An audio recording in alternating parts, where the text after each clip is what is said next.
Pandangan Gereja Katolik tentang perang. Selamat menyaksikan pengertian perang. Perang adalah sebuah aksi fisik, bersenjata dan non-fisik yang intens antar negara.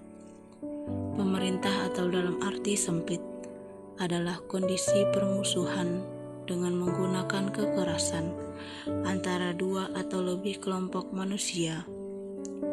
Di era modern, perang lebih mengarah pada superioritas teknologi dan industri. Hal ini tercermin dari doktrin angkatan perangnya, seperti barang siapa menguasai ketinggian, maka menguasai dunia. Hal ini menunjukkan bahwa penguasa atas ketinggian. Kemudian adapun penyebab perang. Secara spesifik dan wilayah filosofis, perang merupakan turunan sifat dasar manusia yang tetap sampai sekarang, memelihara dominasi dan persaingan sebagai sarana memperkuat eksistensi diri dengan cara menundukkan kehendak pihak yang dimusuhi. Penyebab terjadinya perang diantaranya adalah: yang pertama, perbedaan ideologi, konflik ideologi atau agama. Perbedaan ideologi atau keyakinan agama yang kuat dapat menjadi sumber ketegangan dan konflik yang berpotensi memicu perang. Gereja mendorong dialog penghormatan terhadap kebebasan beragama dan saling pengertian antara berbagai agama dan budaya. Yang kedua, keinginan untuk memperluas wilayah kekuasaan. Yang ketiga, perbedaan kepentingan. Dan yang keempat, perampasan sumber daya alam. Konflik sumber daya, persaingan antara sumber daya alam, seperti tanah, air, atau minyak, dapat memicu konflik dan perang. Gereja mengajarkan pentingnya mengelola yang bijaksana terhadap sumber daya alam demi keadilan dan keberlanjutan lingkungan. Gereja Katolik memiliki pandangan yang konflik tentang perang.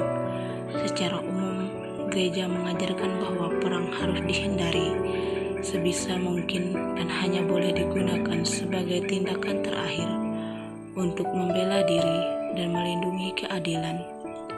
Gereja juga menekankan pentingnya mencari solusi damai dan mempromosikan perdamaian. Jenis perang.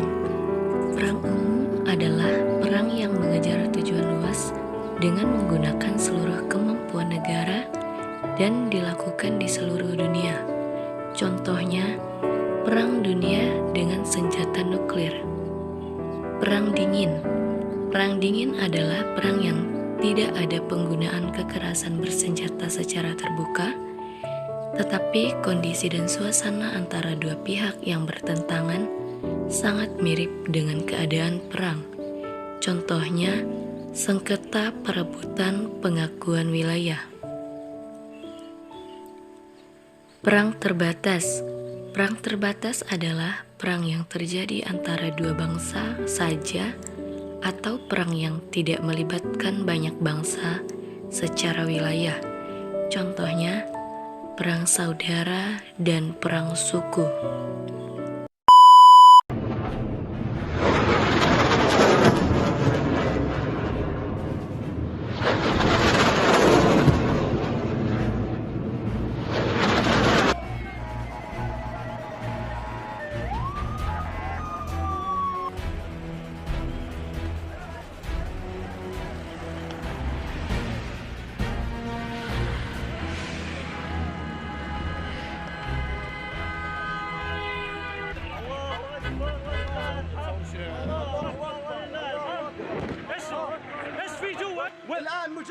يخوضون اشتباكات ويخوضون معارك. الله أكبر ولله الحمد. إنهم أشلاء بإذن الله. سنصلي في الأقصى.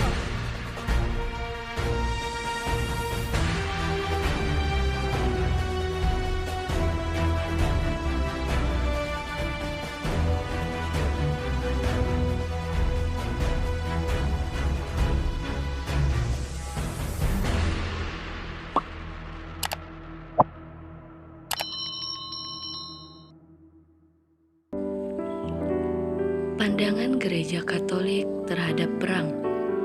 Pacem in Terris adalah dokumen ajaran sosial Gereja Katolik pertama yang menanggapi masalah perdamaian dan perang.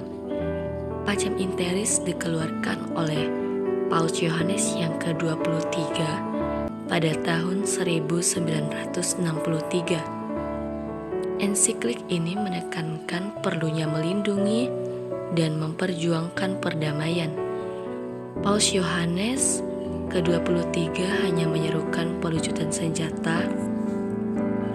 Itu pun harus dilakukan secara bersama. Gagasan yang paling menarik dalam Pacem in Terris adalah di sini dibicarakan masalah perdamaian dalam kaitannya dengan perang.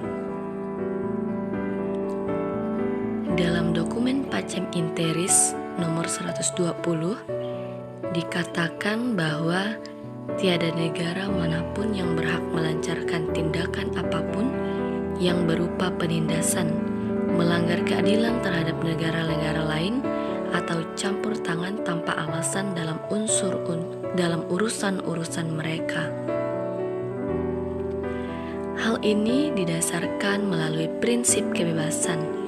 Kebebasan dalam moral ialah kebebasan yang bertanggung jawab, bukan bebas untuk menindas sesamanya.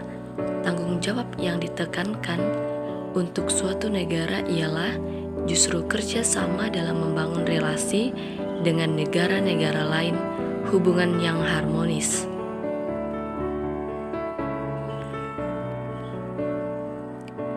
Dapat ditarik kesimpulan bahwa gereja menolak secara tegas perang sebagai cara penyelesaian konflik antara negara, meskipun tidak menolak sama sekali perang dalam konteks pembelaan kedaulatan suatu negara, namun persyaratan yang ditetapkan untuk itu agar perang dapat diterima secara moral sungguhlah sulit terpenuhi. Gereja Katolik berpendapat bahwa membunuh dalam pengertian umum secara moral tidak dapat diterima. Gereja Katolik mengatakan bahwa membunuh dengan segala nuansanya adalah dosa. Manusia tidak mempunyai hak untuk meniadakan nyawa sesamanya. Perang tidak pernah dianggap sebagai sesuatu yang baik, namun kadang-kadang dibutuhkan. Dalam hal ini untuk pembelaan diri, bahkan kerap kali menjadi pilihan terakhir untuk menciptakan suatu kebaikan bersama. Di dalam dokumen Pacem in Terris terdapat 3 bagian penting. Bagian pertama dari Pacem in Terris dibangun di atas kebenaran bahwa perdamaian di antara individu manusia harus didasarkan pada kenyataan bahwa manusia adalah suatu pribadi. Tatanan tersebut pada hakikatnya terdiri dari penghormatan terhadap hak-hak dan kewajiban-kewajiban yang dimiliki manusia sepenuhnya berdasarkan kepribadiannya. Ensiklik ini benar-benar merupakan piagam hak asasi manusia yang dicantumkan secara rinci dan spesifik, dan mengingatkan kita pada Deklarasi Universal Hak Asasi Manusia. Pada bagian kedua, ensiklik ini menampilkan hubungan antara individu dan negara pada dasarnya sebagai hubungan yang tunduk pada otoritas, namun bukan sebagai otoritas yang hanya berakar pada kekuatan fisik, melainkan mewakili kekuatan koersif dari suatu entitas moral. Oleh karena itu, tata cara otoritas manusia harus sesuai dengan tatanan hukum Tuhan. Ensiklik ini membuat penjelasan penting tentang filsafat hukum yang bertentangan dengan semua bentuk positivisme hukum. Pada bagian ketiga, ensiklik ini menyatakan bahwa negara, sebagaimana halnya individu, adalah subjek dari hak dan kewajiban. Hak-hak dan kewajiban-kewajiban ini diterjemahkan ke dalam tindakan praktis oleh orang-orang yang memerintah negara, karena melalui hak-hak ini saja negara dapat tunduk pada hukum moral. Salah satu yang diperlukan dalam hal ini adalah pengakuan praktis atas kesetaraan martabat semua negara, apapun latar belakang ras atau tahap perkembangan politik atau budaya mereka. Pengakuan atas solidaritas secara konkret menyatakan bahwa tidak hanya masing-masing negara harus mencapai tujuannya tanpa menyakiti satu sama lain, namun juga bahwa negara-negara tersebut harus menggabungkan kekuatan bila upaya yang dilakukan oleh suatu pemerintahan tidak dapat mencapai tujuan yang diinginkan. Ensiklik tersebut menegaskan bahwa kepercayaan dan bukan rasa takut harus menjadi faktor yang menghidupkan hubungan antar negara. Hukum rasa takut yang sudah lama ada harus diganti dengan hukum cinta.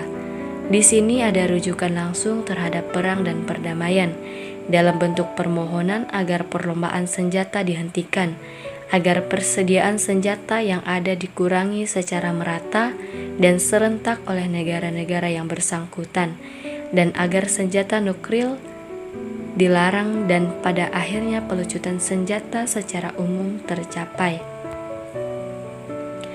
Gereja menegaskan dalam membela hidupnya suatu negara atau masyarakat dan pemerintahan wajib berusaha untuk menghindari perang dan menyelesaikan segala permasalahan dengan damai dan adil. Tiap warga negara dan tiap pejabat berkewajiban mengusahakan secara aktif mencegah perang. Perang tidak hanya menuntut adanya alasan yang benar, tetapi juga suatu usaha atau tindakan yang diambil untuk menangkis serangan pihak lain. Jalan terakhir adalah salah satu syarat yang harus dipegang teguh sebelum mengumumkan perang. Jalan terakhir mengandaikan bahwa semua cara damai untuk mengakhiri pertikaian tidak menghasilkan jalan keluar. KGK menegaskan sebelum mengumumkan perang, semua cara lain untuk mengakhiri pertikaian harus terbukti sebagai tidak efektif. Paus Yohanes ke-23 dalam Pacem in Terris menyatakan bahwa ia menerima senjata sebagai strategi pengentar meskipun ia tidak secara eksplisit membelanya. Ia mengatakan bahwa meskipun daya kekuatan dahsyat dari senjata modern hanya dipakai untuk pengentar, ada cukup alasan untuk menjadi takut. Jangan-jangan percobaan nuklir tersebut diteruskan untuk tujuan perang, karena kalau perang diteruskan, maka akan muncul bahaya yang serius yang mengancam pelbagai jenis kehidupan di bumi. Jadi, dalam Paus Yohanes 23, Pacem in Terris menegaskan pandangan gereja Katolik tentang perdamaian dan perang. Beliau menekankan pentingnya perdamaian berdasarkan keadilan, kemurahan, dan kebebasan dalam konteks perang. Ensiklik ini menyerukan pelucutan senjata oleh setiap negara, melanggar penggunaan senjata nuklir dan senjata konvensional, serta menekankan perlu adanya penyelesaian setiap pertikaian secara damai. Dan serta tercermin dalam berbagai dokumen dan tindakan beliau menekankan perdamaian, keadilan, dan persaudaraan antar manusia, dan menekankan pentingnya perdamaian berdasarkan keadilan. Beliau juga mengecam penggunaan kekuatan militer yang tidak adil dan mempromosikan dialog antar bangsa untuk mencegah konflik. Dengan demikian, pandangan Gereja Katolik di bawah kepemimpinan Paus Yohanes ke-23 menekankan perdamaian, keadilan, dan dialog sebagai cara untuk mengatasi konflik perang. Paus Yohanes Paulus II dalam ensiklik Catechimus Annus atau CA memperlihatkan reaksi negatif terhadap perang. Jangan pernah ada perang lagi. Jangan.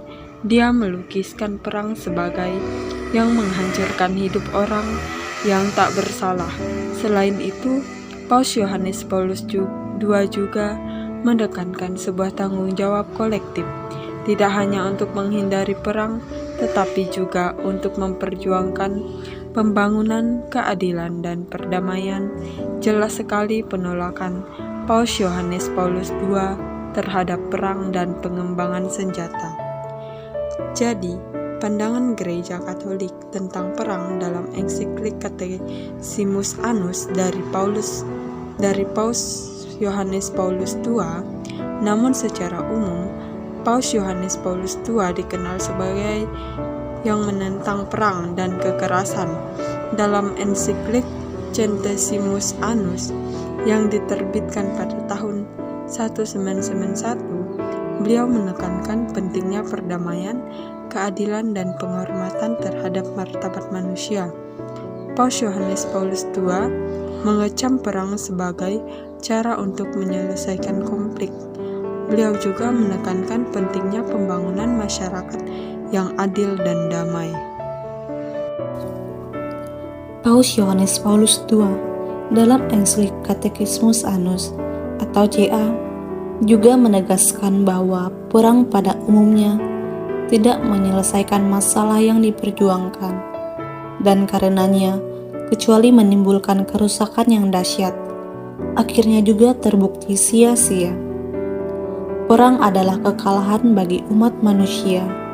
Hanya dalam perdamaian dapat dijamin hormat bagi martabat manusia dan hak-hak manusia yang tak terhapuskan.